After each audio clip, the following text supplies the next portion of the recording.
MTA International, reaching the corners of the earth.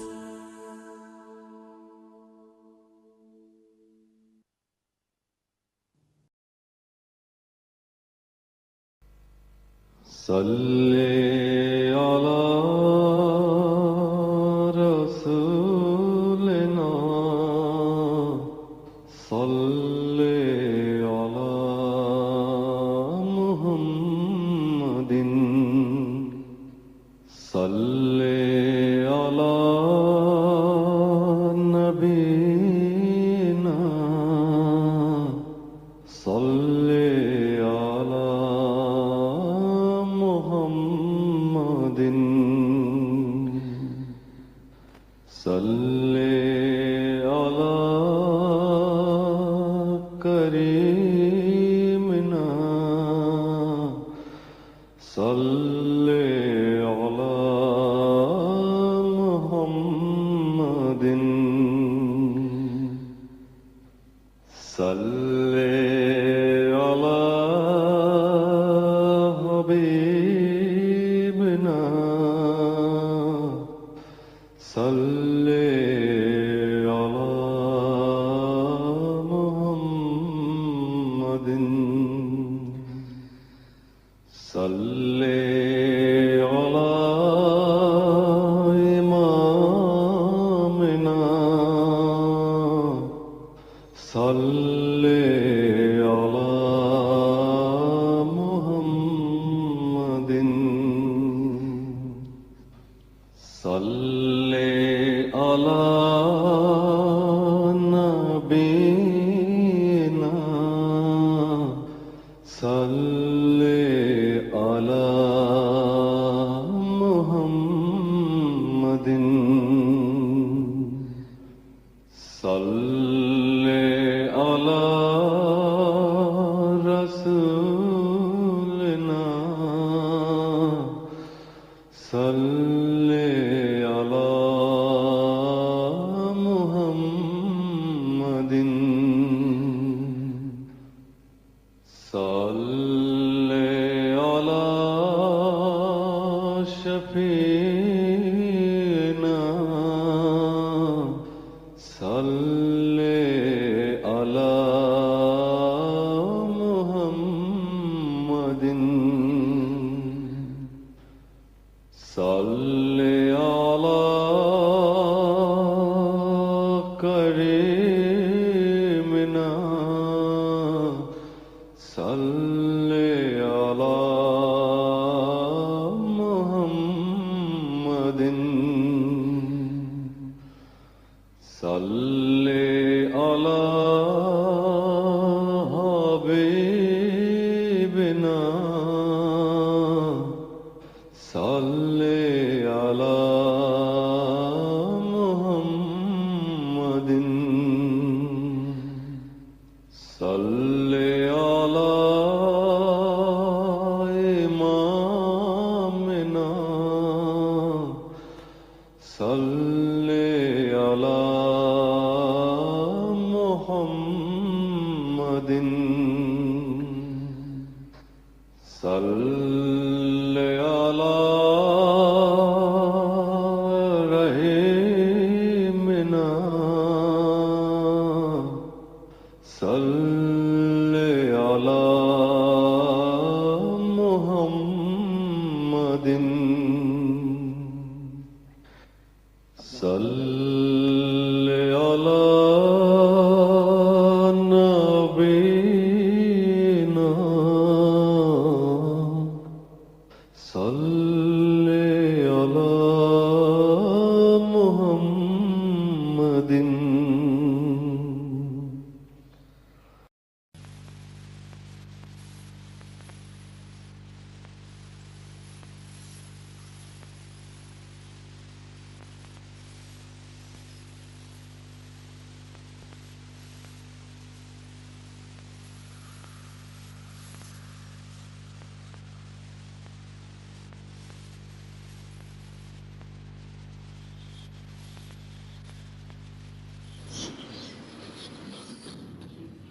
السلام علیکم ورحمۃ اللہ.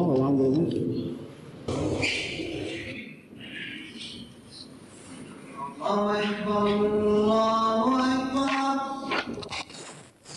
الله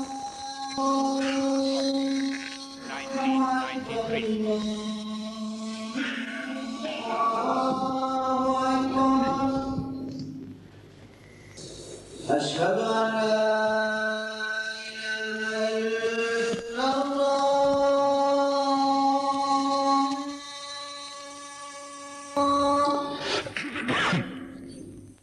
أشهد أن لا إله إلا الله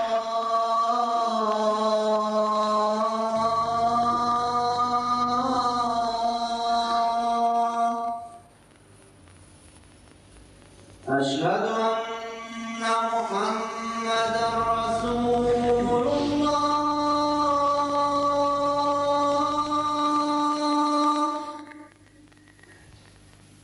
أشهد أن محمدا رسول الله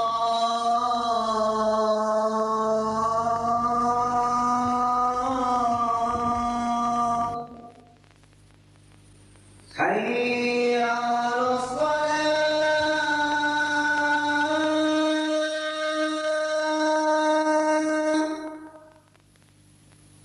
حي على الصلاة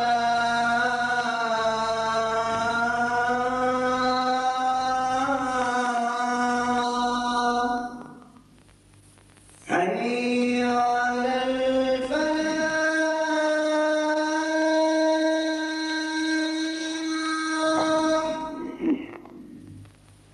حي على الفلاح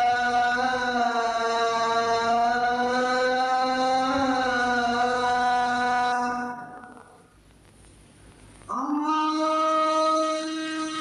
أكبر الله أكبر لا إله إلا الله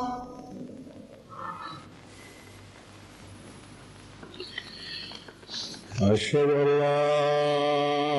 إله إلا الله وحده لا شريك له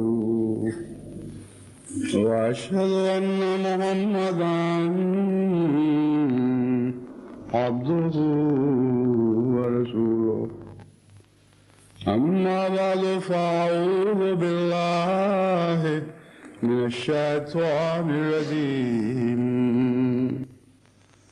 بسم الله الرحمن الرحيم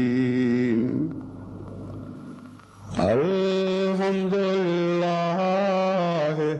رب العالمين الرحمن الرحيم مالك يوم الدين إياك نعبد وإياك نستعين اهدنا الصراط المستقيم صراط الذين أنعمت عليهم غير المغضوب عليهم ولا الضالين محمد رسول الله والذين معه أشداء على الكفار رحماء بينهم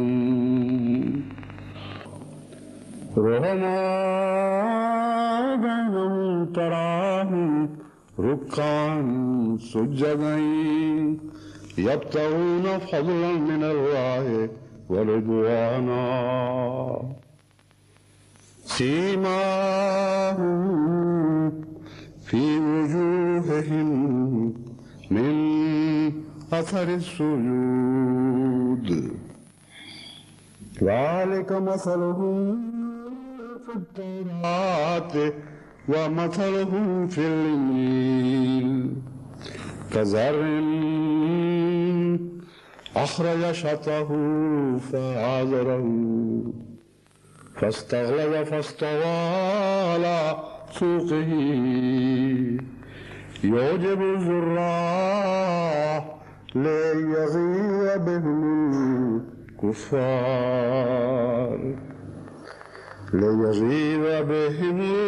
الكفار وعد الله الذين آمنوا وعملوا الصالحات منهم مغفرة وأجرا عظيما. سورة الفتح آیت 30. Huzur has recited chapter 48, Al-Fatah, verse 30, and says that I have previously put light on a part of this subject, and in this connection I also to present some new testament عہد نامہ جدید سے حضرت مسیح علیہ الصلوۃ والسلام کے وہ حوالے بھی پیش کرنے تھے جن کا اس آیت کے ساتھ، اس آیت کے بیان کردہ مضمون کے ساتھ تعلق ہے.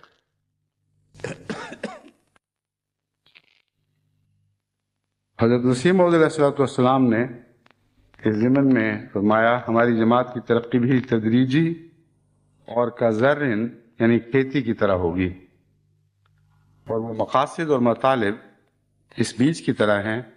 اس بیج کی طرح ہیں جو زمین میں بویا جاتا ہے. وہ مراتب اور مقاصد عالیہ جن پر اللہ تعالیٰ اس کھیتی کو پہنچانا چاہتا ہے. کھیتی کا لفظ میں نے وضاحت کے لیے داخل کیا ہے. حضرت اقدس کے الفاظ ہیں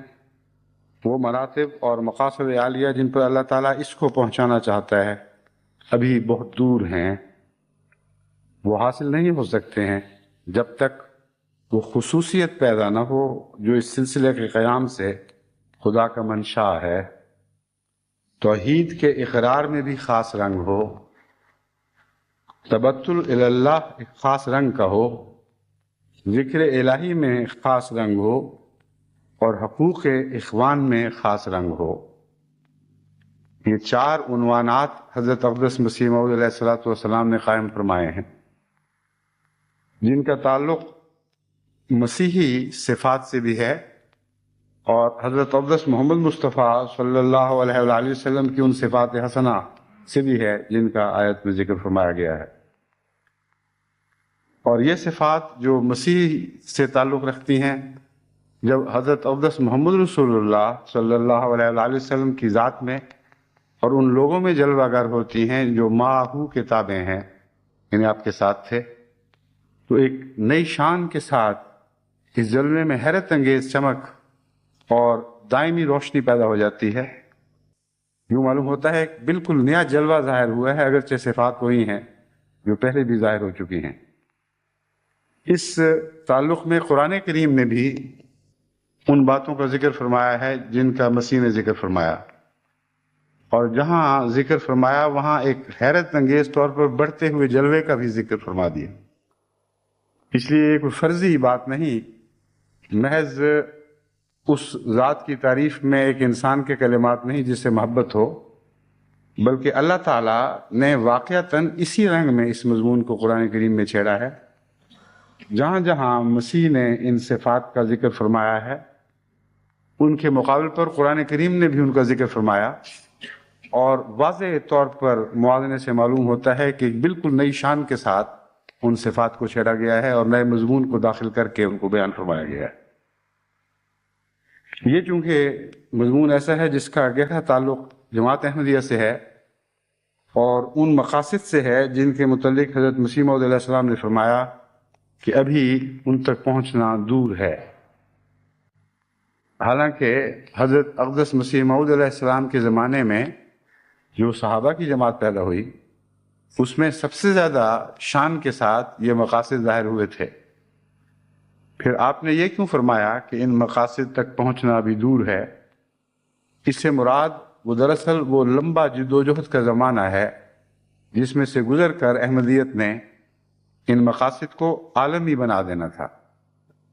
اور ایک عالمگیر جماعت کے طور پر دنیا میں پھیل کر ان مقاصد کو پورا کرتے ہوئے تمام دنیا میں یہ صفات حسنہ پھیلا دینی تھیں اس لیے جب حضرت مسیح موعود علیہ السلام فرماتے ہیں کہ وہ مقاصد یا ان تک پہنچنا بھی دور کی بات ہے، تو ہرگز مراد یہ نہیں کہ حضرت مسیح موعود علیہ السلام کے زمانے میں تو تربیت میں کمزوری تھی اور ابھی ان اعلیٰ مقاصد کو جماعت پا نہ سکی تھی، مگر بعد کے دور کے زمانے میں ایسا ہوگا۔ جو بھی یہ معنی سوچے اس کی جہالت ہوگی، کیونکہ حضرت اقدس مسیح موعود ہی کے زمانے کے متعلق قرآن کریم کی یہ پیشگوئی تھی کہ وَآخَرِينَ مِنْهُمْ لَمَّا يَلْحَقُوا بِهِمْ، اور یہ فیض ہم نے حضرت مسیح موعود علیہ السلام اور آپ کے صحابہ ہی سے پایا ہے کہ آخرین کی صفات کو نسل بعد نسل آگے منتقل کرتے چلے جا رہے ہیں۔ بس اس اپنے مقام عجز کو خوب اچھی طرح پیش نظر رکھتے ہوئے اب اس مضمون سے متعلق اس مضمون پر غور کریں جو میں آپ کے سامنے رکھنا چاہتا ہوں۔ حضرت مسیح موعود علیہ السلام نے جو 4 صفات بیان فرمائی ہیں یہ ایسی ہیں کہ ان میں سے ہر ایک صفت اپنی ذات میں ایک الگ خطبے کا تقاضا کرتی ہے، اور ایک ایک لفظ میں بڑے وسیع مضامین پر مشتمل عنوان بیان فرما دیے گئے ہیں، اور پھر آپس میں ایک ان کا تعلق ترتیبی تعلق بھی ہے۔ جو بات پہلے بیان ہوئی ہے وہ پہلے ہی بیان ہونی چاہیے تھی، جو بات دوسرے درجے پر ہے وہ دوسرے درجے پر بیان ہونی چاہیے تھی، اور اسی طرح ایک اندرونی تعلق تسلسل کا جاری ہے۔ یہ مضمون انشاءاللہ تعالی آئندہ کسی وقت خدا نے توفیق دی تو بیان کروں گا، مسلسل خطبوں میں اگر نہ ہو سکے، کیونکہ بعض دفعہ دوسری ضرورت کی چیزیں مجبور کر دیتی ہیں کہ تسلسل کو توڑ کر ایک اور مضمون کو شروع کر دیا جائے، لیکن انشاءاللہ میرے ذہن میں یہ سارا مضمون ہے، آئندہ جب بھی توفیق ملے گی اس کو سلسلہ وار آگے بڑھاؤں گا۔ اس وقت میں صرف یہ بتانا چاہتا ہوں کہ اس مضمون تک پہنچنے سے پہلے ہمیں ان حوالوں کو پیش نظر رکھنا چاہیے جن میں ہمارا تاریخی لحاظ سے الہی کتب میں تشخص کیا گیا، بیان کیا گیا ہے۔ ہم کیا ہیں، ہم سے کیا توقع رکھی جاتی ہے، کس مقصد کے لیے یہ ذرن کا سلسلہ شروع ہوا جس کا مسیح نے ذکر کیا اور قرآن کریم نے فرمایا وَمَثَلُهُمْ فِي الْإِنْجِيلِ كَزَرْعٍ أَخْرَجَ شَطْأَهُ، مثال میں اس کی مثال انجیل میں یوں بیان ہوئی ہے ان لوگوں کی كَزَرْعٍ أَخْرَجَ شَطْأَهُ، ایسی کھیتی کی طرح جس کی پتیاں باہر نکلائیں، اور زمیندار جانتے ہیں کہ شروع میں روئیدگی جو ہے پتیوں کی شکل میں نکلتی ہے۔ اخرج شطأہ فآزرہ، پھر اس کو مضبوط کر دے، فاستغلظ، پھر وہ پتیاں مضبوط ہو کر ان میں قوت پیدا ہو جائے، فاستوی علی سوقہ، پھر وہ اپنے ڈنٹھل پر کھڑی ہو جائیں۔ یعنی یہ وہ کھیتی کی مثالیں ہیں جن کو بیج بونے والے بوتے ہیں اور پھر اس طرح کھیتی کی روئیدگی کو دیکھتے اور اپنی آنکھوں کے سامنے بڑھتا پھولتا پھلتا ہوا دیکھتے ہیں اور مضبوط ہوتا ہوا دیکھتے ہیں، لیکن نتیجہ یہ نکلتا ہے یوجب الزراء لیغیظ بہم الکفار، بونے والوں کو بہت لطف آتا ہے، لیکن جو انکار کرنے والے ہیں وہ ان کی یہ برکتیں دیکھ دیکھ کر جلتے ہیں اور انہیں بہت تحش آتا ہے۔ عام طور پر لوگ یہ سمجھتے ہیں کہ یہاں بونے والوں سے مراد خدا تعالیٰ کا ہاتھ ہے جس نے بویا ہے، یہ کھیتی خدا ہی کے ہاتھ سے بوئی جاتی ہے، مگر یہاں جو طرز بیان ہے یہاں خدا کے ہاتھ کا براہ راست ذکر نہیں، بلکہ زراع ہیں، بہت سے بونے والے ہیں جو بوتے ہیں۔ یہاں دراصل داعین الی اللہ کی ایک جماعت کا ذکر ہے جو کثرت کے ساتھ مختلف زمینوں میں بیج پھینکتے چلے جاتے ہیں، اور وہ بیج جب اچھی زمینوں پہ پڑتا ہے تو پھر جس کیفیت کے ساتھ، جس شان کے ساتھ روئیدگی دکھاتا اور نشو و نما پاتا ہے، اس کا یہ ذکر فرمایا گیا ہے۔ جب زراع کے مضمون کو آپ پیش نظر رکھیں تو پھر حضرت مسیح نے جو تمثیلات بیان کی ہیں ان کو سمجھنا نسبتاً آسان ہو جائے گا۔ ایک ہاتھ کے بیج کسی خاص کھیتی پر پڑتا ہے اور اگ جاتا ہے، اگر وہ ہاتھ کسی ماہر کا ہاتھ ہو، ایسے شخص کا ہاتھ ہو جو اس مضمون کو سمجھتا ہو، تو اس کے لیے ممکن ہی نہیں ہے کہ اس بیج کو گندی زمینوں میں پھینک دے، اس کے لیے ممکن ہی نہیں کہ اس بیج کو وہ جھاڑیوں میں پھینک دے، چٹانوں پر پھینک دے۔ اس لیے خدا کا ہاتھ یہاں بیان نہیں فرمایا گیا، یہی حکمت اس کے پیش نظر ہے۔ مومنوں میں کچھ سادہ ہیں، کچھ زیادہ ذہین ہیں، کچھ تجربہ کار ہیں، کچھ نا تجربہ کار ہیں۔ تبلیغ میں ان کے ساتھ یہ روزمرہ یہ واسطہ، مختلف لوگوں کا واسطہ پڑتا رہتا ہے، اور بعض ایسے ہیں جو چٹیل زمینوں کے ساتھ ہی نبرد آزمائی کرتے ساری عمر گوا دیتے ہیں۔ بیج پھینکتے ہیں تو چٹیل زمینوں پر کچھ تھوڑا سا اگتا بھی ہے لیکن مر جاتا ہے۔ اسی طرح بعض ہیں جو ایسی جگہ بیج پھینکتے ہیں جہاں ارد گرد خونخوار درندے ہیں، دشمن ملا موجود ہیں، وہ طاق میں رہتے ہیں کہ ادھر بیج پھینکنے والا پیٹھ موڑے اور واپس آ کر اس کی کھیتی کو برباد کر دیں۔ ایسے لوگ بھی ہیں، اور واقعتاً ایسا ہوتا بھی ہے۔ کچھ ایسے سمجھدار بیج پھینکنے والے ہیں جو اچھی زمینوں کا انتخاب کرتے ہیں اور پھر ان کی حفاظت کرتے ہیں، ان کی نگرانی کرتے ہیں۔ ان کی کھیتیاں ہیں جو نشو و نما پاتی ہیں۔ اور قرآن کریم نے دور آخر میں جو مثال دی ہے وہ ایسے ہی لوگوں کی دی۔ حضرت مسیح نے تفصیل سے ان سب لوگوں کی مثال دی ہے جو کہیں کسی نے یہاں بیج پھینک دیا، کسی نے وہاں پھینک دیا، کسی کا بیج چٹانوں پر ضائع ہو گیا، کسی کے بیج کو جانور چگ گئے۔ لیکن قرآن کریم نے اس تفصیل کے ساتھ اس مثال کو بیان نہ فرما کر ان لوگوں کی مثال دی ہے جو حکمت کے ساتھ اچھی زمین پر بیج پھینکتے ہیں۔ اور یہ شان محمد مصطفیٰ صلی اللہ علیہ وآلہ وسلم ہے جس کا ذکر چل رہا ہے۔ فرمایا والذین معہ، صاحب حکمت لوگ ہیں، صاحب عرفان لوگ ہیں، وہ اپنے بیج کو ضائع نہیں کرتے۔ ان کے اندر خدا تعالیٰ نے یہ صلاحیت بخشی ہے کہ وہ اچھی زمینوں کا انتخاب کریں اور پھر اس بیج کی حفاظت کریں، اس کو اپنی آنکھوں کے سامنے اگتا دیکھیں، نشو و نما پاتا دیکھیں، اس کی ہریالی ان کی آنکھوں کو شاداب کرے، اور دشمن غیظ و غضب میں مبتلا ہو مگر کچھ نہ کر سکے۔ اس لیے جب میں مسیح کی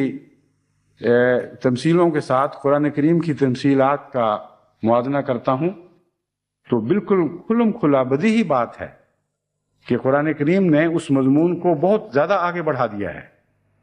اور ایک غیر معمولی شان اس مضمون میں پیدا کر دی ہے۔ اب میں مسیح کے اس ذکر کو لیتا ہوں جس کے مقابل پر بعض اور آیات بھی آپ کو سامنے رکھوں گا جن میں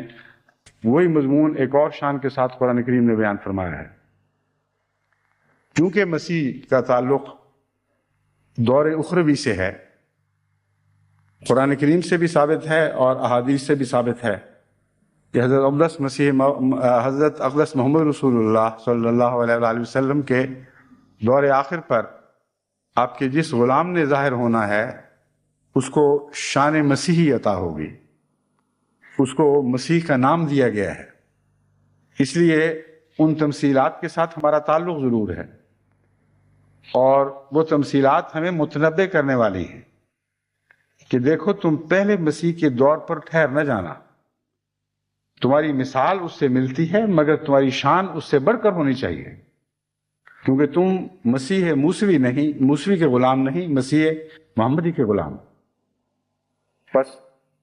نظر رکھو کہ مسیح نے کیا کیا تمثیلات بیان کی، ان میں سے جو بہتر ہیں وہ چنو اپنے لیے۔ قرآن کریم مومن کی شان یہ بیان فرماتا ہے کہ جب ان کے سامنے چیزیں بیان کی جائیں تو احسن کو اختیار کر لیتے، جس کا مطلب ہے کہ مختلف قسم کی تمثیلات ہو سکتی ہیں، کچھ نسبتاً ادنا، کچھ اس سے بہتر، کچھ اس سے بہتر، اور بعض احسن ہیں، سب سے اچھی۔ تو حضرت محمد رسول اللہ صلی اللہ علیہ وآلہ وسلم کے غلاموں سے یہ توقع رکھی گئی ہے کہ تم ہر قسم کی تمثیلات سنو گے مگر احسن کو چننا، کیونکہ تمہارا آقا احسن ہے، جس کی غلامی کا دم بھرتے ہو وہ تمام انبیاء سے بڑھ کر ہے، تمام تخلیق میں اس شان کا کوئی وجود پیدا نہیں ہوا، بس اس کی نسبت سے تم اپنے اندر بھی ویسے ہی کمالات پیدا کرنے کی کوشش کرو۔ اب حضرت مسیح کی تمثیلات سنیں جن کا ان آیات سے تعلق ہے۔ آپ فرماتے ہیں اسی روز یسوع گھر سے نکل کر جھیل کے کنارے جا بیٹھا اور اس کے پاس ایسی بڑی بھیڑ جمع ہو گئی کہ وہ کشتی پر چڑھ بیٹھا اور ساری بھیڑ کنارے پر کھڑی رہی، اور اس نے ان سے بہت سی باتیں تمثیلوں میں کہیں کہ دیکھو ایک بونے والا بیج بونے نکلا، اور بوتے وقت کچھ دانے راہ کے کنارے گرے اور پرندوں نے آ کر انہیں چگ لیا۔ ایک تبلیغ کرنے والا ایسا بھی ہے جس کی یہ مثال ہے۔ اور کچھ پتھریلی زمین پر گرے جہاں ان کو بہت مٹی نہ ملی، اور گہری مٹی نہ ملنے کے سبب سے جلد اگائے، اور جب سورج نکلا تو جل گئے، اور جڑ نہ ہونے کے سبب سے سوکھ گئے۔ اور کچھ جھاڑیوں میں گرے اور جھاڑیوں نے بڑھ کر ان کو دبا لیا، اور کچھ اچھی زمین میں گرے اور پھل لائے، کچھ 100 گنا، کچھ 30 گنا، جس کے کان ہوں وہ سن لے۔ شاگردوں نے پاس آ کر اس سے کہا تو ان سے تمثیلوں میں کیوں باتیں کرتا ہے؟ اس نے جواب میں ان سے کہا اس لیے کہ تم کو آسمان کی بادشاہی کے بھیدوں کی سمجھ دی گئی ہے مگر ان کو نہیں دی گئی، کیونکہ جس کے پاس ہے اسے دیا جائے گا اور اس کے پاس زیادہ ہو جائے گا، اور جس کے پاس نہیں ہے اس سے وہ بھی لے لیا جائے گا جو اس کے پاس ہے۔ میں ان سے تمثیلوں میں اس لیے باتیں کرتا ہوں کہ وہ دیکھتے ہوئے نہیں دیکھتے اور سنتے ہوئے نہیں سنتے اور نہیں سمجھتے، اور ان کے حق میں یسایہ کی یہ پیشگوئی پوری ہوتی ہے کہ تم کانوں سے سنو گے پر ہرگز نہ سمجھو گے۔ اس تمثیل کا جو دوسرا حصہ ہے وہ بعد میں بیان ہوگا۔ پہلے حصے میں کے متعلق قرآن کریم کی 2 آیات جو ذہن میں ابھرتی ہیں وہ میں آپ کے سامنے رکھتا ہوں۔ فرمایا فَمَثَلُهُ كَمَثَلِ صَفْوَانٍ عَلَيْهِ تُرَابٌ فَأَصَابَهُ وَابِلٌ فَتَرَكَهُ صَلْدًا، البقرہ آیت 265۔ کہ اس بیج کی مثال ایسے ہی ہے، یعنی اس کام کی مثال جو ریا کی خاطر کیا جائے، جو خالصتاً اللہ کی رضا کی خاطر نہ کیا جائے، ریا ناس کا پہلو اس میں شامل ہو۔ اس کی مثال ایسی ہے کہ وہ چٹان پر گرے ہوئے بیج کی طرح ہے جس پر کچھ تھوڑی سی مٹی ہو، فَأَصَابَهُ وَابِلٌ، پھر جب تیز بارش اس کو پہنچتی ہے فَتَرَكَهُ صَلْدًا، وہ مٹی کو بہا لے جاتی ہے اور چٹان کو اسی طرح چٹیل چھوڑ دیتی ہے۔ اس میں اس کلام الہی میں صرف ایک بڑی ہوئی حکمت یہ ہے کہ وہ لوگ جن کے بیج ضائع ہوتے ہیں ان کی اندرونی کمزوریوں کی بھی نشاندہی فرما دی گئی ہے، ورنہ خالص مومن اور خالص متقی کا بیج ضائع نہیں ہوا کرتا۔ فرمایا ہے کچھ بیج چٹانوں پر پڑتے ضرور ہیں لیکن مومن چٹانوں پر بیج نہیں پھینکا کرتے، کیونکہ مومن صرف دکھاوے کی خاطر اپنے نمبر بنانے کے لیے کام نہیں کیا کرتے کہ جی ہم نے اتنی تبلیغ کر دی، اتنے آدمیوں تک پیغام پہنچا دیا۔ رپورٹیں بھری ہوتی ہیں ایسی باتوں سے، اور نتیجہ کیا ہوتا ہے؟ اس کے بعد یہ ہو گیا اور لوگ بھاگ گئے، اس کے بعد یہ ہو گیا اور کچھ فائدہ نہ پہنچا، اس کے بعد یہ حادثہ پیش آ گیا۔ تو قرآن کریم نے مثال تو مسیح والی بیان کی، لیکن دیکھیں اس میں کیسی عظمت پیدا کر دی۔ ایک بہت ہی گہرے شناسا، جو طبیعت کا شناسا معالج ہو، اس کی طرح مرض کی تشخیص بھی فرما دی۔ فرمایا اگر تم بیج پھینکو اور ہر دفعہ تمہارا بیج ضائع ہو جایا کرے، اور جب بارش برسے تو وہ دور ہو جائے بجائے قریب آنے کے، مطلب یہ ہے بجائے اگ کر نشو و نما پا کر تمہاری کھیتی بننے کے تمہارے ہاتھ سے جاتا رہے، اس وقت سمجھو کہ تمہارے اندر کوئی قصور تھا۔ اور واقعتاً یہ ہے کہ جو مسیح نے مثال دی ہے وہ تو ایک روزمرہ کے واقعہ کی عام مثال ہے۔ دھوپ نکلی اور بیج ضائع ہو گیا۔ بارش کے ساتھ بیج کے ضائع ہونے کا تعلق ایک بہت ہی غیر معمولی مضمون ہے اور نئی شان کا مضمون ہے جس کو قرآن کریم نے بیان فرمایا۔ امر واقعہ یہ ہے کہ جب الہی تجلیات زور دکھاتی ہیں جب خدا تعالیٰ کے جلوے کثرت سے نازل ہوتے ہیں اور جماعت کو ترقیات ملتی ہیں تو ایسے لوگ پھر ساتھ نہیں دے سکتے جن کے اندر کمزور سا تعلق پیدا ہوا ہوتا ہے. وہ ان مطالبوں کو پورے نہیں کر سکتے، اس جو توقعات ان سے ایسی صورت پیدا ہوتی ہیں وہ ساتھ چل نہیں سکتے. چنانچہ ان کی موت بڑے ہوئے جلوے بن جاتے ہیں. لیکن چٹان پر بیج پھینکا اور پھر دھوپ نے روز اس کو جلا دیا، یہ ایک روزمرہ کا ایسا معاملہ ہے جس کا انسانی صفات کے ساتھ کوئی گہرا تعلق نہیں ہے. لیکن قرآن کریم نے جو مضمون بیان فرمایا ہے اس کا ایمانیات کے ساتھ اور عملاً جس طرح روز بروز واقعات رونما ہوتے ہیں ان کے ساتھ ایک بہت گہرا حقیقی تعلق ہے. بس وہ لوگ جو کہتے ہیں کہ ہم نے تبلیغ کی اور بیج پھیلا دیے، اور بدقسمتی ایسی ہے کہ زمین سنگلاخ ہے، ان کو قرآن کریم کی مثال کو پیش نظر رکھنا چاہیے اور سمجھنا چاہیے کہ سنگلاخ زمین پر تو نے بیج پھینکا کیوں تھا. اور یہ کہنا درست نہیں ہے کہ ساری زمین سنگلاخ ہے، بلکہ قرآن کریم تو فرماتا ہے کہ سنگلاخ ہونے کے باوجود یہ امکان موجود ہے کہ پتھر دل پھٹ پڑیں اور ان سے چشمے بہہ جائیں. بس اگر تم دعائیں ساتھ کرو اور رضائے باری کی خاطر کام کرو، پھر تم سے جو غلطیاں ہوں گی اس کے بھی نیک ہی نتیجے نکلیں گے. بس تبلیغ کا بہت گہرا نقطہ سمجھایا گیا اور اپنے نفس کا تزکیہ کرنے کا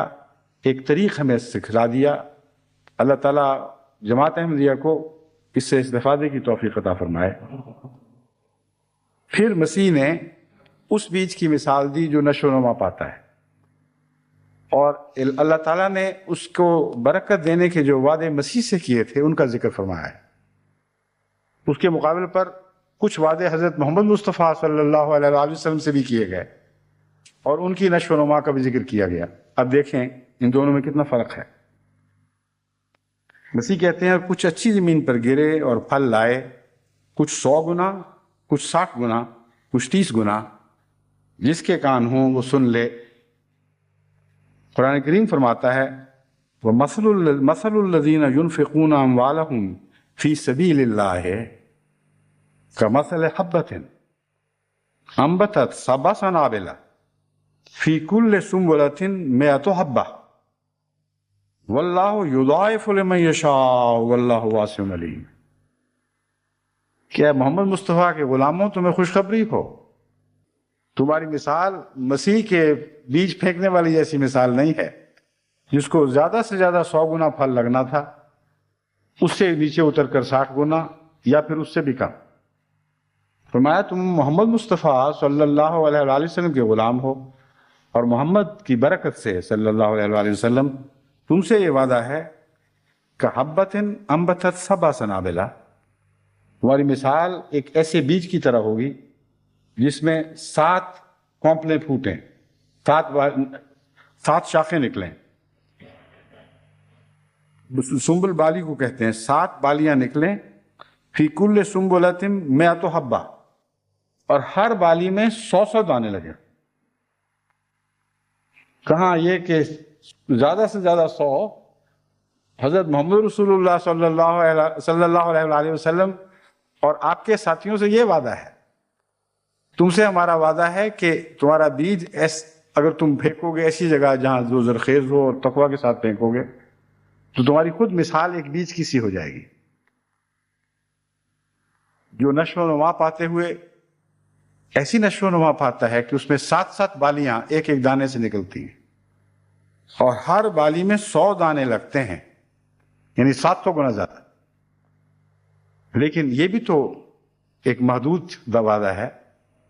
اور آن حضرت صلی اللہ علیہ وآلہ وسلم نے تو تمام حدیں پھلانگ دی تھی ترقی کی. بس خدا تعالیٰ فرماتا ہے واللہ یضاعف لمن یشاء. یہ نہ سمجھنا کہ 700 پر بات ختم ہو جائے گی. یہ وہ رسول ہے، اگر تم اس کی کامل پیروی کرو گے تو تم سے لامتناہی ترقیات کا وعدہ ہے. باقیوں سے جو آگے بڑھ جائیں گے ان کے لیے کوئی حد بندی نہیں. واللہ یضاعف لمن یشاء، بڑھاتا جائے گا جتنا چاہے گا، جس کے لیے چاہے گا، اور زیادہ بڑھاتا چلا جائے گا۔ واللہ واسع علیم، اللہ تعالیٰ بہت وسعت دینے والا ہے اور بہت علیم ہے۔ علیم کا تعلق انسان کی اندرونی حالات سے ہے، اور خدا تعالیٰ کا فضل جو غیر معمولی طور پر نازل ہوتا ہے وہ انسان کی اندرونی تمناؤں کے ساتھ ایک گہرا تعلق رکھتا ہے۔ اگر خدا کی راہ میں غیر معمولی قربانیوں کی تمنائیں پنپ رہی ہوں اور ہمیشہ انسان اس خیال میں کھویا رہے کہ میں کچھ اور بھی کروں، کچھ اور بھی کروں، کچھ اور بھی کروں،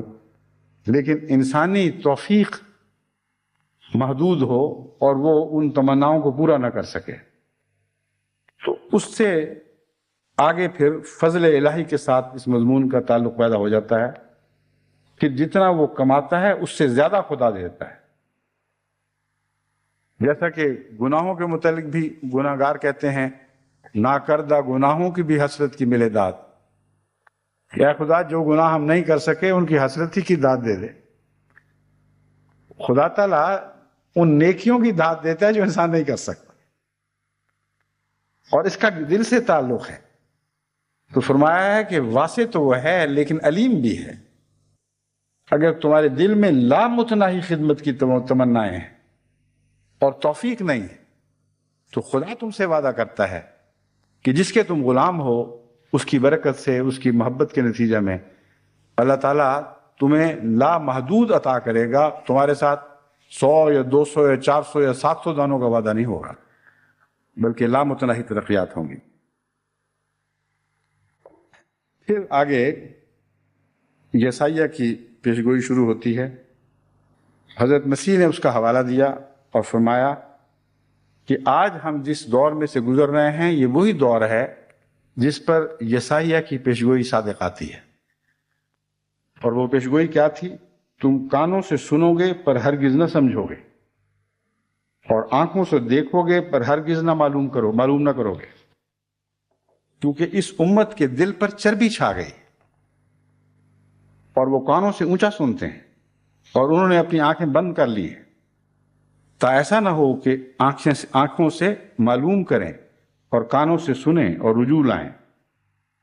اور میں ان کو شفا بخشوں۔ یعنی ڈرتے ہیں کہ یہ نہ ہو جائے ہم سے۔ اس مضمون کو قرآن کریم نے یوں بیان فرمایا، ختم اللہ علی قلوبہم وعلی سمعہم وعلی ابصارہم غشاوہ، اللہ تعالیٰ نے ان کے دلوں پر موریں لگا دی ہیں، وعلی سمعہم، اور ان کے کانوں پر بھی موریں لگا دی ہیں، وعلی ابصارہم غشاوہ، اور ان کی آنکھوں پر جھلیاں آ گئی ہیں، جیسے موتیا بند کے ساتھ آنکھوں کے اوپر جھلی آ جاتی ہے، وہ دیکھ نہیں سکتی۔ چنانچہ حضرت مسیح علیہ السلام کے دور میں جو موسوی امت کی حالت تھی اس کا ایک گہرا تعلق مسیح کی آمد ثانی کے دور سے ہے، اور لازم تھا کہ وہ علامتیں حضرت محمد رسول اللہ صلی اللہ علیہ وآلہ وسلم کی طرف منسوب ہونے والے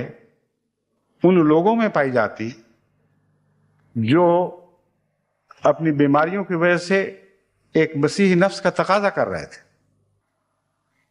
جن پہلی بیماریوں نے مسیح اول کا تقاضا کیا تھا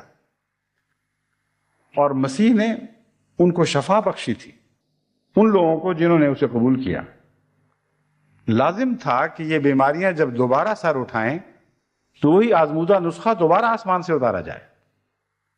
یہ راز ہے مسیح کی آمد ثانی کا۔ مگر جن لوگوں کی آنکھیں اندھی ہو چکی ہوں وہ بھی نہیں دیکھتے، اور جو گھبراتے ہیں کہ اگر ہم نے دیکھا تو صداقت قبول کرنی پڑے گی، اور دنیا کے پھندے ان کو توفیق نہیں دیتے کہ وہ آزاد ہو کر صداقت کی طرف بڑھ سکیں، ان کا حال بھی اندھوں کی طرح ہو جاتا ہے۔ کچھ وہ ہیں جو سن نہیں سکتے کیونکہ ان کی آنکھیں ان کے کانوں پر مہریں ہیں، ان کے کانوں پر مہریں ثبت ہیں اور سنائی دیتا ہی نہیں، ان معنوں میں کہ لمبے عرصہ کی غفلتوں کے نتیجے میں، لمبے عرصہ کی ٹیڑھی سوچوں کے نتیجے میں واقعتاً ان کو سچا پیغام سمجھ ہی نہیں آ سکتا۔ لیکن ایسے بھی ہیں جو ڈرتے ہیں کہ ہم سمجھ جائیں گے اور اپنے کانوں پر ہاتھ رکھ لیتے ہیں۔ قرآن کریم نے دوسری جگہ ایسے لوگوں کی مثال دی ہے کہ وہ کانوں میں انگلیاں ڈال لیتے ہیں موت کے ڈر سے جب بجلی چمکتی ہے۔ تو مراد یہ ہے کہ کچھ بہرے نہیں بھی ہوتے لیکن آوازوں کے خوف سے وہ اپنے کانوں میں انگلیاں ڈال لیا کرتے ہیں۔ تو ایسے بھی بعض سننے والے ہیں جن کے اندر سنوائی کی رمق موجود ہوتی ہے لیکن ڈرتے ہیں کہ کہیں یہ نہ ہو کہ ہم سمجھ ہی جائیں اور مجبور ہو جائیں اور پھر ان کی پیروی کرنی پڑے اور پھر دنیا سے تعلقات کاٹنے پڑیں۔ اس ضمن میں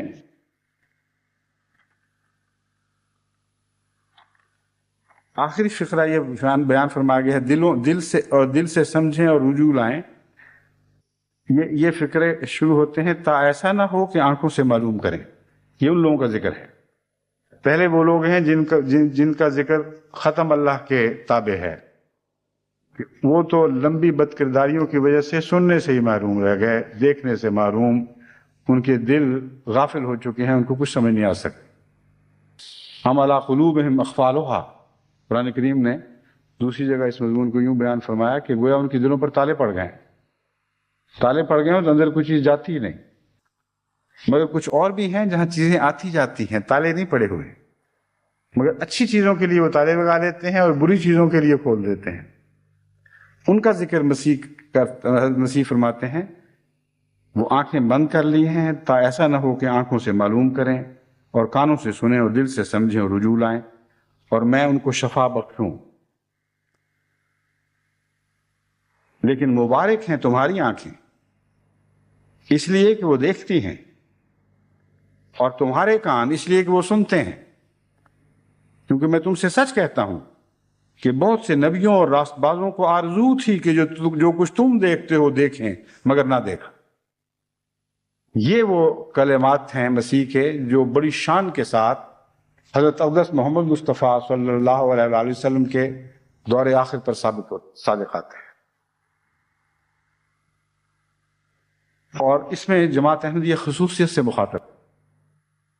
لیکن مبارک ہے تمہاری آنکھیں اس لیے کہ وہ دیکھتی ہیں اور تمہارے کان اس لیے کہ وہ سنتے ہیں، کیونکہ میں تم سے سچ کہتا ہوں کہ بہت سے نبیوں اور راست بازوں کو آرزو تھی کہ جو کچھ تم دیکھتے ہو دیکھیں مگر نہ دیکھا۔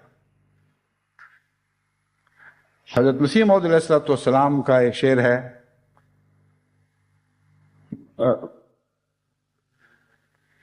مقام او مبھی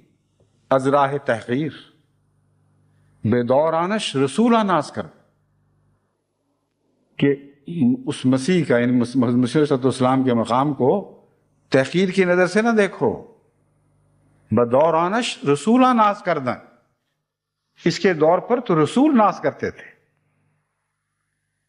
کئی غیر احمدی مولوی اپنی جہالت میں اعتراض کرتے ہیں دکھاؤ کہاں رسولوں نے مسیح موت کے دور پر ناز کیا ہوا۔ ان جاہلوں سے پوچھو کہ اگر مسیح محمدی کے دور پر رسول ناز کرتے تھے تو مسیح موسوی کے دور پر رسول ناز کرتے تھے تو مسیح محمدی کے دور پر کیوں ناز نہیں کریں گے؟ اس مسیح محمدی کے متعلق جس کے دور کی خود محمد رسول اللہ نے خبریں دی ہیں، جس کا قرآن میں ذکر ملتا ہے۔ کیسی جہالت ہے کہ مسیح عیسوی جب یہ بات کہتے ہیں تو بغیر چیلنج کے، مسیح موسوی جب یہ بات کہتے ہیں بغیر چیلنج کے قبول کرتے، کہتے ہیں آمنا وصدقنا، ہاں اے مسیح تیرا دور ایسا ہی تھا کہ جس پر رسول ناز کرے۔ جب مسیح محمدی یہی اعلان کرتا ہے تو کانوں میں انگلیاں ڈالتے ہیں، توبہ توبہ، کیسی بات کر گئے۔ محمد کا مسیح ہو اور اس کے دور پر رسول ناز کریں، کتنی بڑی گستاخی۔ جتنی بڑی تم گستاخی سمجھتے ہو اتنی بڑی تم محمد رسول اللہ کے دربار میں گستاخی کرتے ہو، ان کی شان میں گستاخی کرتے ہو، کیونکہ آپ کا مقام اور آپ کے غلاموں کا مقام، یہ دونوں مقام وہ ہیں جن کا ذکر قرآن کریم میں محمد رسول اللہ والذین معہ کے ساتھ فرمایا گیا ہے، اور ان مقامات کو کوئی الگ نہیں کر سکتا۔ اور ساری کائنات میں ہر زمانے میں تلاش کر کے دیکھو، محمد مصطفیٰ صلی اللہ علیہ وسلم کی شان کا نہ رسول پیدا ہوا، نہ اس شان کے متبعین پیدا ہوئے جیسے محمد رسول اللہ کو نصیب ہوئے۔ اور یہ بات دونوں ادوار پر یکساں صادق آتی ہے، دور اول پر بھی اور دور آخر پر بھی۔ بس مسیح کے اس فقرے کو سنیں کہ دیکھیں کتنا معنی خیز ہے، اور مسیح اول مسیح ثانی کی کیسی تائید کر رہا ہے۔ فرماتے ہیں کیونکہ میں تم سے سچ کہتا ہوں کہ بہت سے نبیوں اور راست بازوں کو آرزو تھی کہ جو کچھ تم دیکھتے ہو دیکھیں مگر نہ دیکھا، اور جو باتیں تم سنتے ہو سنیں مگر نہ سنیں، بس بونے والے کی تمثیل سنو۔ یہ باتیں بعد کی ہیں، اس وقت میں چھوڑتا ہوں۔ اب حضرت مسیح موعود علیہ الصلوۃ والسلام کے ایک اقتباس پر اس ذکر کو ختم کرتا ہوں۔ ایک چھوٹی سی الگ بات اور بھی کرنے والی ہے۔ ابھی تو میرا خیال ہے وقت تھوڑا سا ہے، کیونکہ آج مجھے ہدایت یہ ملی تھی کہ 10 منٹ لیٹ آؤں، اور جتنا لیٹ آؤں گا اتنے منٹ بعد میں خطبے کے آخر پر مل جائیں گے۔ حضرت مسیح موعود علیہ السلام فرماتے ہیں دیکھو آج میں نے بتلا دیا، زمین بھی سنتی ہے اور آسمان بھی، کہ ہر ایک جو راستی کو چھوڑ کر شرارتوں پر آمادہ ہوگا، اور ہر ایک جو زمین کو اپنی بدیوں سے ناپاک کرے گا پکڑا جائے گا۔ خدا فرماتا ہے کہ قریب ہے جو میرا قہر زمین پر اترے، کیونکہ زمین پاپ اور گناہ سے بھر گئی ہے، پس اٹھو اور ہوشیار ہو جاؤ کہ وہ آخری وقت قریب ہے جس کی پہلے نبیوں نے بھی خبر دی تھی۔ اس میں پہلے نبیوں کی 2 قسم کی خبروں کا ذکر ملتا ہے۔ ایک وہ خبر جس کا ذکر وہ اس شعر میں ہے کہ بدورانش رسولہ ناز کردہ، جس کا ذکر حضرت مسیح نے بیان کیا، اپنے تمثیلات کے ساتھ ذکر فرمایا، اور وہ میں نے آپ کے سامنے پڑھ کر سنایا ہے۔ لیکن ایک اور ذکر بھی ملتا ہے نبیوں کے ہاں جو انذاری حکم ہے، اور اس کی طرف توجہ دلاتے ہوئے حضرت مسیح موعود علیہ السلام فرماتے ہیں دیکھو آج میں نے بتلا دیا، زمین بھی سنتی ہے اور آسمان بھی، کہ ہر ایک جو راستی کو چھوڑ کر شرارتوں پر آمادہ ہوگا، اور ہر ایک جو زمین کو اپنی بدیوں سے ناپاک کرے گا پکڑا جائے گا۔ خدا فرماتا ہے کہ قریب ہے جو میرا قہر زمین پر نازل ہو، زمین پر اترے، کیونکہ زمین پاپ اور گناہ سے بھر گئی ہے، پس اٹھو اور ہوشیار ہو جاؤ۔ ہوشیار ہو جاؤ کہ وہ آخری وقت قریب ہے جس کی پہلے نبیوں نے بھی خبر دی تھی۔ مگر اس خبر کے احمدی مصداق نہیں ہیں۔ اس خبر کے مصداق وہ لوگ ہیں جنہوں نے مسیح موت کا انکار کیا، اور اپنی غفلت اور لا علمی اور یا جہالت یا کجی کے نتیجے میں وہ نیکی کی طرف پیٹھ پھیر کر بدیوں کی طرف بگٹک دوڑے چلے جا رہے ہیں۔ ان کی ہلاکت کا زمانہ قریب ہے۔ وہ پیشگوئیاں جو عالمی ہلاکت کی اس سے پہلے گزر چکی، اب جو آنے والی ہے، اب جو پوری ہونے والی ہے، وہ ان سے بہت زیادہ شدید ہوگی۔ اس لیے اس ساری دنیا کو ہلاکت سے بچانے کے لیے ان خوش نصیبوں کو کام کرنا ہے جن کے اچھے لفظوں میں بلکہ رش کے ساتھ پرانے نبیوں نے پیشگوئیاں کی تھی۔ آپ کون ہیں؟ آپ کے متعلق حضرت مسیح موعود علیہ السلام فرماتے ہیں یہ مت خیال کرو کہ خدا تمہیں ضائع کر دے گا۔ یہ انذار اپنی جگہ، مگر یہ انذار تمہارے لیے نہیں ہے۔ تم خدا کے ہاتھ کا ایک بیج ہو جو زمین میں بویا گیا۔ بہت ہی خوبصورت کلام ہے۔ قرآن کریم نے جو راہ فرمایا وہاں انسان بونے والے تھے۔ اب یہ مسئلہ حل ہو گیا کہ بیج خدا کا ہے اصل میں۔ بونے والے ہاتھ خواہ انسان کے ہوں،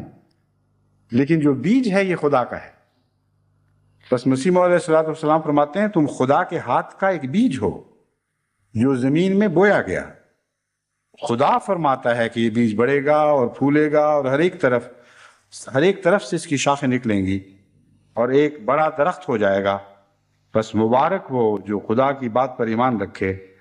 اور درمیان میں آنے والے ابتلاؤں سے نہ ڈرے،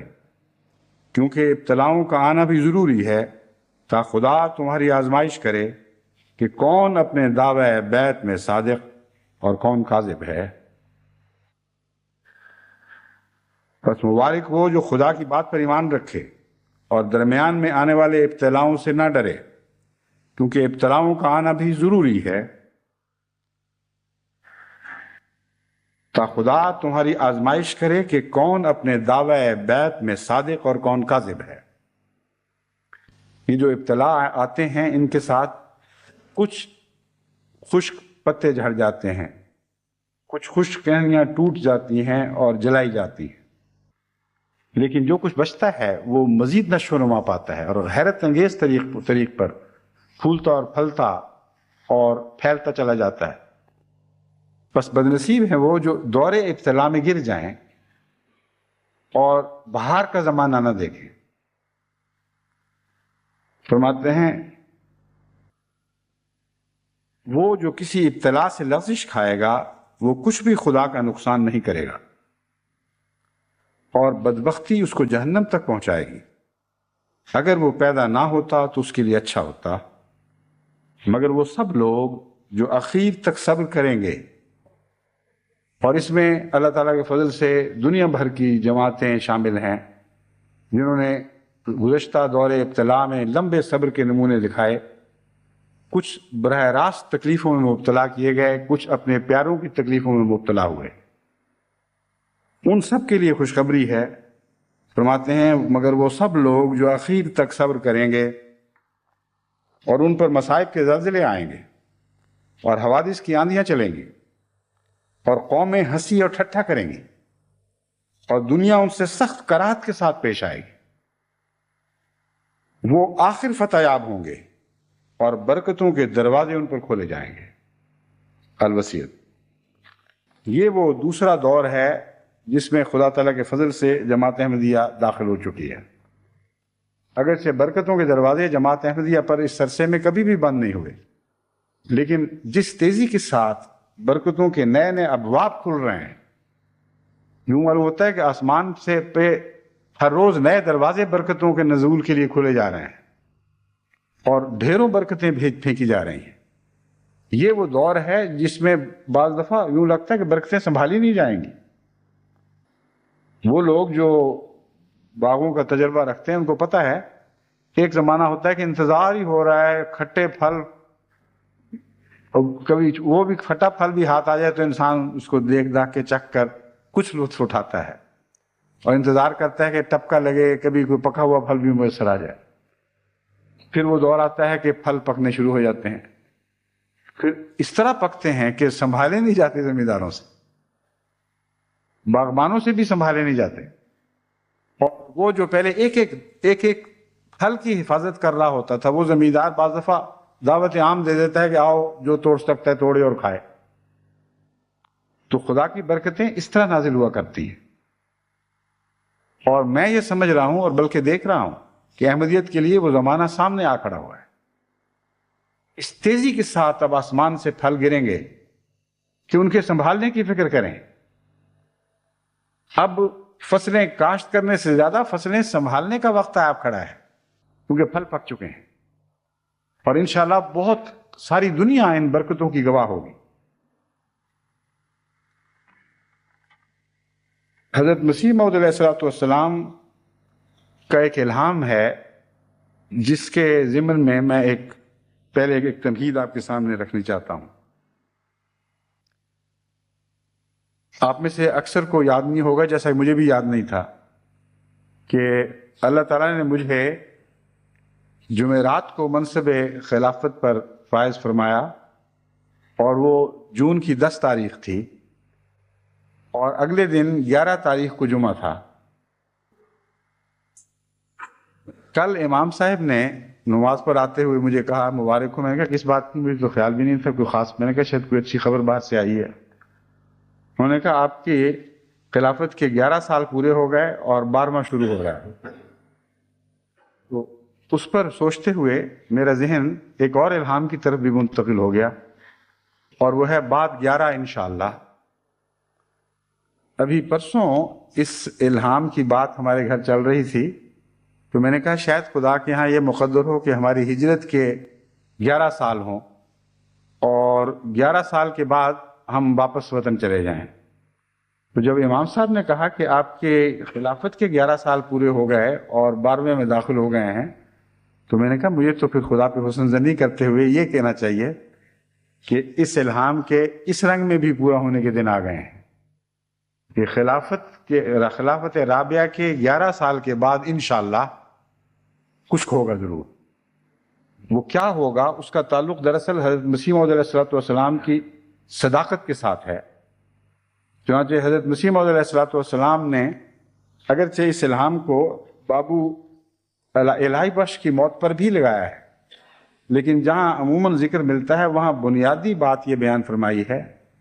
کہ یہ بات اس الہام سے قطعی ہے کہ یہ الہام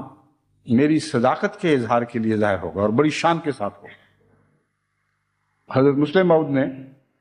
رضی اللہ تعالیٰ عنہ نے پارٹیشن کے وقت اپنی ہجرت کے وقت کے ساتھ بھی اس الہام کو کے مضمون کو باندھا. تو بعض چیزیں ذوالوجوہ ہوتی ہیں، ایک شان سے بھی پوری ہوتی ہیں، دوسری سے بھی، تیسری سے بھی، مگر میں سمجھتا ہوں کہ حضرت مسیح موعود علیہ السلام نے اس الہام کو جتنی اہمیت دی ہے اور جس غیر معمولی نشان کے طور پر اس کو سمجھا ہے، بعید نہیں کہ اس کا زمانہ اب قریب میں آنے والا ہو. کیونکہ پاکستان میں خصوصیت کے ساتھ اور بعض دوسرے ملکوں میں حضرت مسیح موعود علیہ السلام کی تکذیب میں تمام حدیں پھلانگی گئی ہیں، بے حیائی کی کوئی بات چھوڑی نہیں گئی. اس لیے اس کے مقابل پر خدا تعالیٰ کی طرف سے عالمی نشان ظاہر ہونے چاہیے. ایک وہ نشان ہے جو آپ اس وقت دیکھ رہے ہیں کہ اللہ تعالیٰ نے تمام عالم کی جماعت کو ایک جمعے پر ایک ہاتھ پر اکٹھا ہونے کی توفیق بخشی ہے، اور دنیا کے کونے کونے پر ایک بھی جگہ نہیں، نہ شمال میں، نہ جنوب میں، نہ مشرق میں، نہ مغرب میں، جہاں جماعت احمدیہ کے امام کا جمعہ بیک وقت دیکھا اور سنا نہ جا سکتا ہو. تو یہ بھی ایک بہت بڑا نشان ہے، لیکن بات 11 نہیں. اس لیے بات 11 میں سمجھتا ہوں اس سے بھی بہت بڑا نشان یا اسی نشان کی کوئی ایسی شان ظاہر ہوگی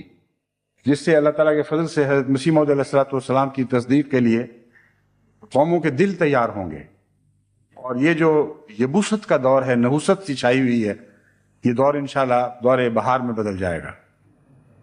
اس توقع کے ساتھ میں حضرت مسیح موعود علیہ السلام کی عبارت آپ کے سامنے رکھتا ہوں. آپ فرماتے ہیں، میں ہرگز یقین نہیں رکھتا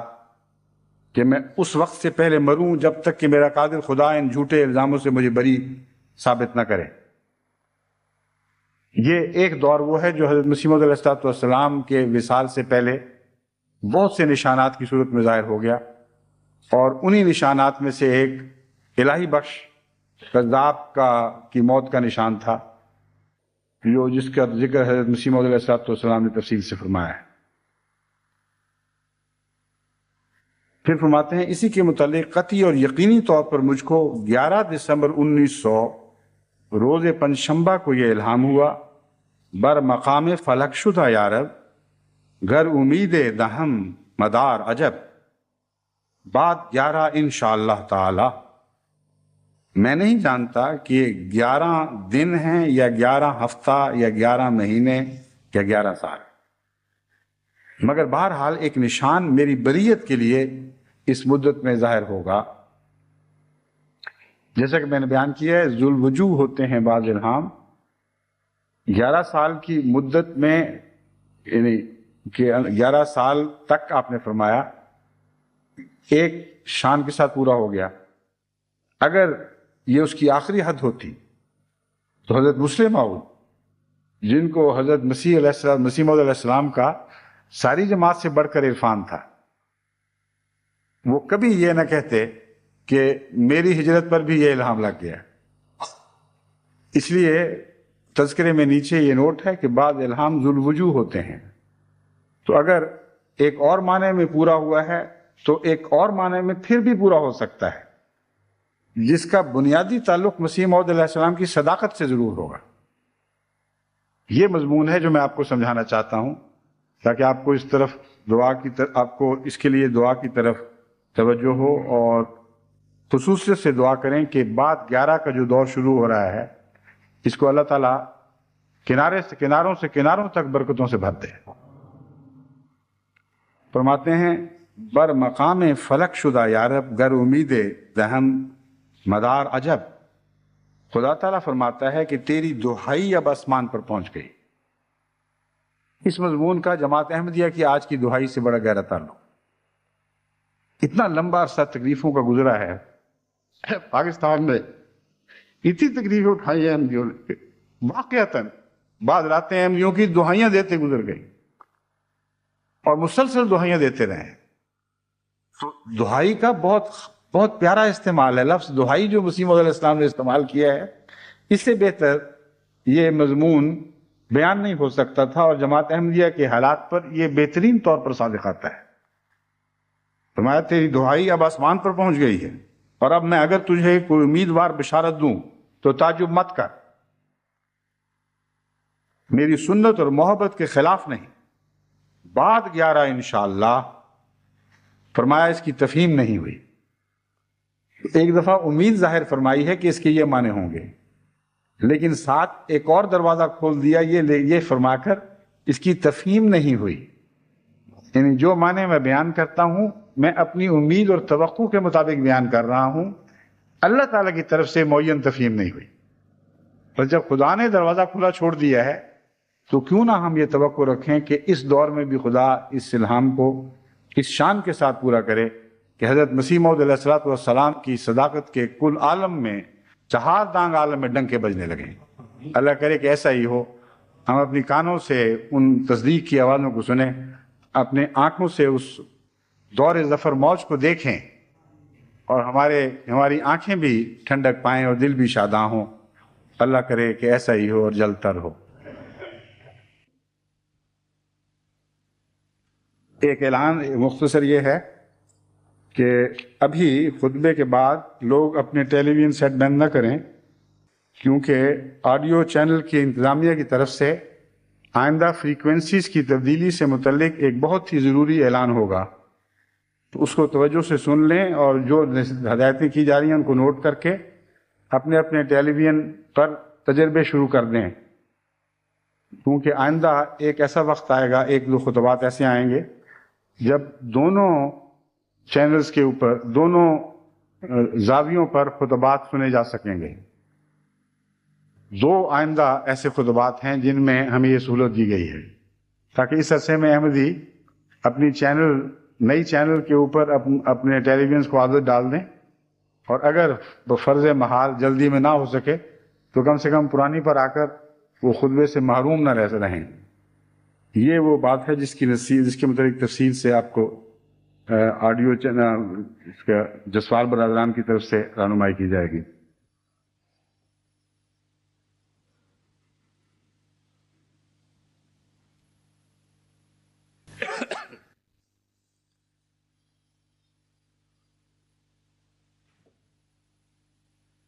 الحمد لله نحمده ونستعينه ونستغفره ونؤمن به ونتوكل عليه ونعوذ بالله من شرور أنفسنا ومن سيئات أعمالنا، من يهده الله فلا مضل له ومن يضلله فلا هادي له، ونشهد أن لا إله إلا الله وحده لا شريك له، ونشهد أن محمدا عبده ورسوله۔ عباد الله رحمكم الله، إن الله يأمر بالعدل والإحسان وإيتاء ذي القربى وينهى عن الفحشاء والمنكر والبغي يعظكم لعلكم تذكرون۔ اذكروا الله يذكركم وادعوه يستجب لكم ولذكر الله أكبر۔ ما كان